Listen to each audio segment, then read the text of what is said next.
नमस्कार भैया। मैं विजय मौर्य उर्फ ललन भैया। मैं अभी 1 घंटे पहले आरटीओ दफ्तर पे खड़ा हुआ था, तो मैंने देखा कि हमारी दीदी मतलब बाइक से एकदम फुल स्पीड में चली जा रही थी। मैंने आवाज लगाई, मैं दीदी, एकदम इन्होंने देखा, मतलब गाड़ी रोकी। फिर मैं बोला दीदी घर चलो, बोले नहीं अभी हम नहीं जाएंगे, अभी जल्दी में है, थोड़ा काम है घर पे भी। तो मैंने कि फिर रिश्तेदारी का मतलब ही क्या रह गया। तो भैया बड़ा नौरे पाती करके मैं दीदी को यहाँ लेके आया हूँ नौसेरा, और चाय पानी नाश्ता भी अभी कुछ नहीं कराया, लेकिन कराऊंगा अभी थोड़ी देर में। मैंने कि पहले एक ब्लॉग होना चाहिए, क्योंकि मैं ब्लॉग इसलिए बनाना चाहता था, मेरा मेन उद्देश्य ये है कि दीदी जो मेरा मतलब जो काम करती है मेरी दीदी, वो काबिले तारीफ है, जितनी तारीफ की जाए कम है। दीदी क्या करती हैं वो एक बार खुद ही अपने आप बताएंगे। नमस्ते भैया और सभी दर्शकों के लिए भी नमस्कार। मैं women child welfare society NGO जिला बदायूं की उपाध्यक्ष हूँ और मैं महिलाओं के लिए काम करती हूँ कि हमारी महिलाएं आगे बढ़े, शिक्षित हों, जागरूक हों, सशक्त हो। तो मैं इस तरह से काम करती हूँ और सारी महिलाएं जैसे कि खाना बनाना और बच्चे पालना इस तरह के ही उनका काम रह गया है, लेकिन अब शिक्षा की ओर भी हम लोगों को जाना बहुत जरूरी है। बिल्कुल। क्योंकि हम लोग पढ़ेंगे लिखेंगे नहीं तो कैसे आगे बढ़ेंगे। लोग मतलब कहते नहीं कि बेटी पढ़े तभी घर, मतलब जैसे कि एक महिला शिक्षित होती है तो वो पूरे समाज को शिक्षित करने का काम करती है। चाहे बेशक पुरुष मान लीजिए शिक्षित है तो वो बाहर का देखेगा, एक महिला शिक्षित है भैया तो वो घर का देखेगी, हमारी जो बच्चे हैं उनको देखेगी, वैसे ही संस्कार देगी। तो इसलिए महिलाओं को भी शिक्षित होना बहुत जरूरी है। शिक्षित के साथ साथ उन्हें जागरूक भी होना बहुत जरूरी है कि मतलब समाज के लिए, अपने लिए तो हर कोई भैया जीता है, लेकिन हम क्या है कि थोड़ा सा समय निकाल के अपने से हट के थोड़ा सा समय समाज को भी देना चाहिए, जिससे कि समाज में भी जैसा हमारे पास जो ज्ञान होता है वो हमारे साथ साथ किसी और को जब हम परोसते हैं तो हमें ज्ञान और ज्यादा मिलता है। तो इस तरह से हम तो यही कहना चाहेंगे भैया आपके माध्यम से कि महिलाओं को आगे बढ़ना चाहिए। चाहे आप एक रोटी कम खाइए लेकिन शिक्षा जरूर ग्रहण करिए। हर महिला से मेरा यही रिक्वेस्ट है, हर बेटी से यही रिक्वेस्ट है कि आज आप किताबों के सामने झुक जाइए, किताबें ही आपको झुका देंगी। बिल्कुल। दीदी ने अब तक जो बताया काबिले तारीफ है, क्योंकि अगर शिक्षा का जन्म कहीं से हुआ है तो सावित्री फुले बाई से। हाँ, शिक्षा प्रथम शिक्षिका जो थी भारत की वो माता सावित्री बाई फुले का बहुत संघर्ष रहा है महिलाओं के लिए। हाँ जी, बहुत संघर्ष उन्होंने किया था।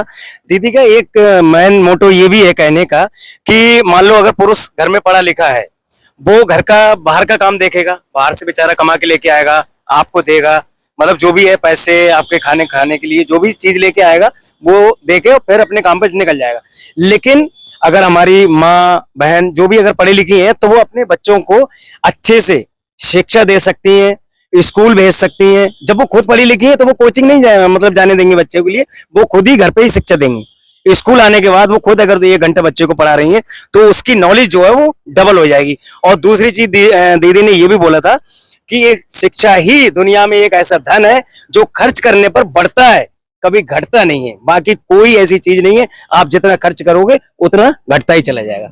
तो और बाकी मुझे एक बहुत बड़ी खुशी होती है कि दीदी मतलब है तो बिसौली के पास मई गांव है, तो वहाँ और बदायूं में उपाध्यक्ष हैं, जो दीदी ने बताया था वुमेन चाइल्ड। हाँ, और ये फरीदाबाद में इनकी मतलब दुकान है और ट्रांसपोर्ट भी है। तो वहां से अपने गांव फिर बदायूं को देखना बहुत बड़ा योगदान है। मैं तो सिस्टर के लिए मतलब बहुत बहुत धन्यवाद देता हूं। और फिर से एक बार इनका नाम बता देता हूं, नीरज साकी जी हैं। तो बाकी दीदी एक बार ये कहना चाहूंगी कि शिक्षा वो शेरनी का दूध है, जो पिएगा वो दहाड़ेगा जरूर। बिल्कुल बिल्कुल। तो हर इंसान को शिक्षित होना बहुत जरूरी है, मैं तो यही कहती हूँ। तो बाबा साहब ने कहा भी था कि कुछ भी करो, कैसे भी हालात हो, मतलब चाहे रोटी हथेली पे रख के खा लो, समझे, लेकिन बच्चों को शिक्षा जरूर देना। तो दीदी और बताइए परिवार में सब लोग। मैं यहाँ से गुजर के जा रही थी और आपने रोक लिया, बड़ा अच्छा लगा मुझे। नहीं मैं तो आज भैया को आप देखते ही होंगे, सभी लोग बहुत फेमस है हमारे भैया, बहुत ज्यादा। और हम बहुत दिनों में मिल रहे हैं आज भैया से, क्योंकि हमारे भैया रिलेशन में भी हैं और काफी सालों से हम लोग नहीं मिले हैं, क्योंकि हम आते हैं तो भैया नहीं होते हैं, भैया जब जाते हैं तो हम नहीं होते हैं। और जबकि भैया भी फरीदाबाद में आते हैं और वहाँ भी हमारी मुलाकात नहीं हो पाई थी भैया जी से, क्योंकि मैं वहां पर नहीं थी उस टाइम, इसलिए तो बहुत अच्छा लगा मुझे भैया का स्नेह और आशीर्वाद इस तरह से बना रहे।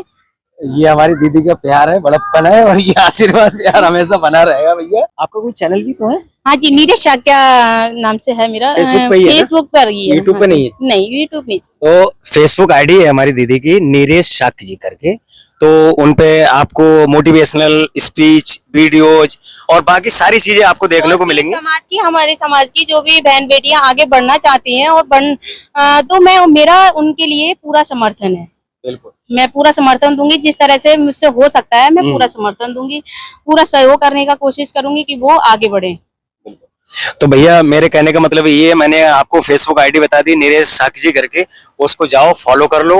और कोई ऐसा व्यक्ति है कि कभी कभी बेचारे इतने वो होते हैं कि फीस वगैरह नहीं दे पाते हैं स्कूल की, या जैसे बच्चों के लिए बस्ते नहीं होते, बैग नहीं होते, तो एक गांव अगर में नहीं है तो हम उसका भी हेल्प करेंगे, प्रोवाइड करेंगे। ये कभी कभी गांव में आपने सुना होगा, एनजीओ का नाम सुना होगा, सिस्टर का मतलब काम है। अगर जैसे एनजीओ, हमारा एनजीओ भैया गूगल पे आप सर्च करेंगे तो तीसरे नंबर पर है। तीसरे नंबर पर है, उससे भी आप शिक्षा ग्रहण कर सकते हैं। और जिस गांव में ये जैसे कभी कभी एनजीओ मतलब कैंप लगाते हैं, हाँ जी। तो वहां भी बच्चों को भेज दो, आराम से फ्री ऑफ कॉस्ट शिक्षा मिलेगी आपके लिए। तो बाकी काफी समय के बाद मुलाकात हो रही है, तो आज कैसे लग रहा है? बहुत अच्छा लग रहा है भैया का इतना आशीर्वाद प्यार, और भैया मिले बहुत अच्छा लगा।